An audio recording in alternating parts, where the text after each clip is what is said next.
Hi అండి. అందరికీ నమస్తే. ఈరోజు వాక్కాయలతో పులిహోర చేస్తున్నానండి. ఈ వాక్కాయలు మనకి చాలా పుల్లగా ఉంటుంది కదా! అలానే దీంతోనే మనం పులిహోర చేసుకుంటే ఇంకా టేస్టీగా ఉంటుంది. ముందుగా వాక్కాయల్ని చక్కగా శుభ్రంగా వాష్ చేసుకొని, వాటిల్ని ఇలా 4 భాగాల కింద కట్ చేసుకోండి. ఇలా కట్ చేసుకున్న వాటిలోంచి మనకి సీడ్ ఈజీగా వచ్చేస్తుంది. అలా తీసేసుకొని వీటిల్ని మనం పులిహోరకి యూజ్ చేసుకుందాం. వాకాయలొచ్చే సీజన్‌లోనే మనం వాటిని యూజ్ చేసుకొని రకరకాలైన రెసిపీస్ చేసుకోవచ్చండి. ఈ వాక్కాయలతో మనకి రోటి పచ్చళ్ళు చేస్తారు. అలాగే పప్పు వాకాయ చేస్తారు. అలానే ఆవకాయ పెట్టుకుంటారు. అలాగే నా ఛానల్‌లో పప్పు వాకాయ ఏ విధంగా చేస్తారు అన్న వీడియో కూడా ఉంది. ఒక్కసారి విజిట్ చేసి వాచ్ చేయండి. పులిహోర కోసం కట్ చేసి పెట్టుకున్న ఈ వాకాయ ముక్కల్ని ఇలా రోట్లో వేసి దంచుకుంటున్నానండి. లేదంటే గనక మిక్సీలో కూడా వేసుకోవచ్చు. నాకు ఈ రోట్లో అయితే నచ్చుతుంది కాబట్టి నేను ఈ విధంగా దంచుకుంటున్నాను.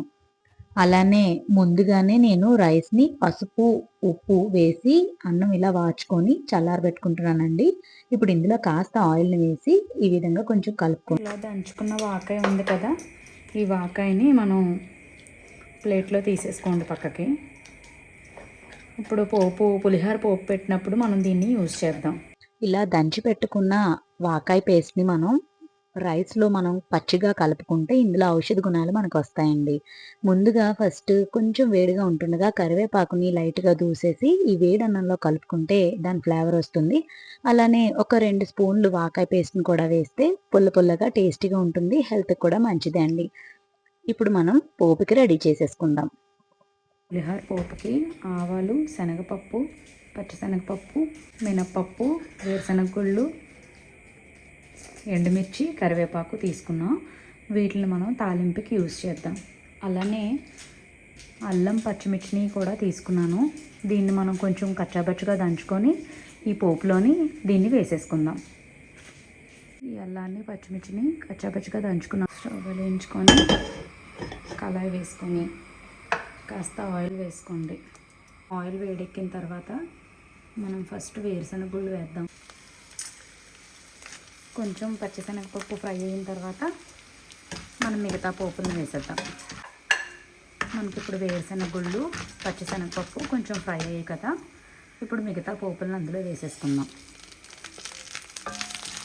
అదే కదా, ఇప్పుడు ఇందాక కచ్చాబచ్చగా దంచుకున్న అల్లం, పచ్చిమిర్చి ఉంది కదా, దాన్ని అందులో వేసేసుకుందాం. వేసుకొని ఫ్రై చేసుకోండి. ఫ్రై అయిన దాంట్లో కాస్త ఇంగువను వేస్తున్నానండి. ఇంగువ పులిహోర తాలింపులకి చాలా బాగుంటుంది. కాస్త ఇలా ఫ్రై చేసుకోండి. స్టవ్ ఆఫ్ చేసుకొని మనం ఈ తాలింపుని రైస్లో వేసేసుకుందాం.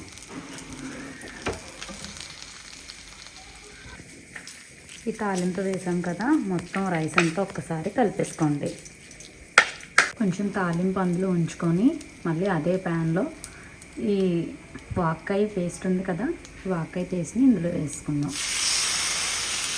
ఒకసారి కలిపేసుకోండి. ఇప్పుడు ఇందులో కాస్త సాల్ట్ వేసుకోండి. కాస్త సాల్ట్ వేసి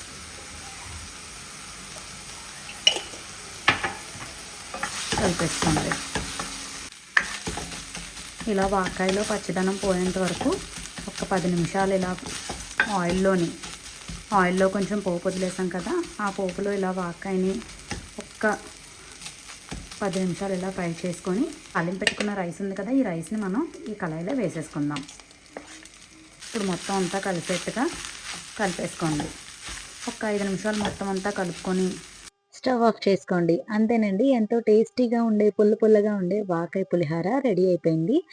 ఈ వాకాయలొచ్చే సీజన్‌లోనే ఈ వాకాయతో రకరకాలైన రెసిపీస్‌ని ట్రై చేసి మీరు కూడా ఇందులో ఉన్న హెల్త్ బెనిఫిట్స్ అన్నీ మీ ఆరోగ్యం సొంతం చేసుకుంటారని కోరుకుంటున్నాను.